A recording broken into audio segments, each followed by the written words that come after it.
నల్గొండ జిల్లా కొండమల్లేపల్లి ఆర్ఐఎస్ ఏసీబీకి చిక్కారు. భూ వివరాలు రికార్డులోకి ఎక్కించేందుకు రైతు వద్ద 30,000 రూపాయలు లంచం తీసుకుంటూ రెవెన్యూ అధికారి రెడ్ హ్యాండెడ్గా పట్టుబడ్డాడు.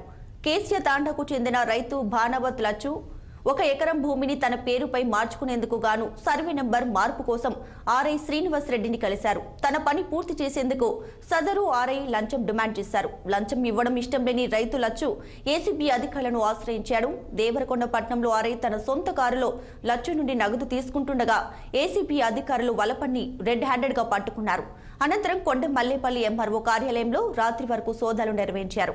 భూ రికార్డులలో సర్వే నంబర్ మార్చడం తన పరిధి కానప్పటికీ ఆర్ఐ డబ్బుకు ఆశపడి చేసినట్లుగా తెలుస్తుంది. కాగా ఆర్ఐపై పెద్ద ఎత్తున అవినీతి ఆరోపణలు వచ్చాయి. పని చేసిన ప్రతి చోట అవినీతికి అక్రమాలకు పాల్పడినట్లు ఆరోపణలు ఉన్నాయి. ఆర్ఐ గారు పి శ్రీనివాస్ రెడ్డి గారిని 30,000 లంచం తీసుకుంటుండగా రెడ్ హ్యాండెడ్గా పట్టుకోవడం జరిగింది.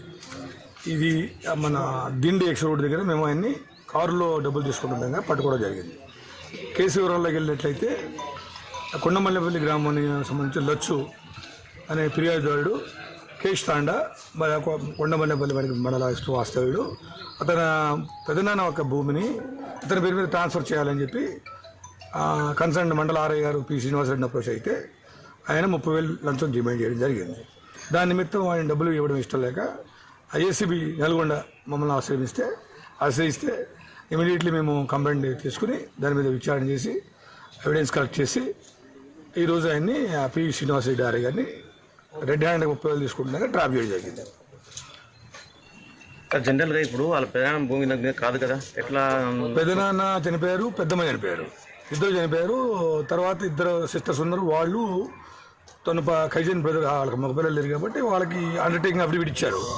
అది అవుతుందా లేదా అనేది ఆర్ఐ గారు చేస్తారని హామీ ఇచ్చారు కాబట్టి ఆ అమాయక కంప్లైంట్ ముందుకు లంచం ఇవ్వడానికి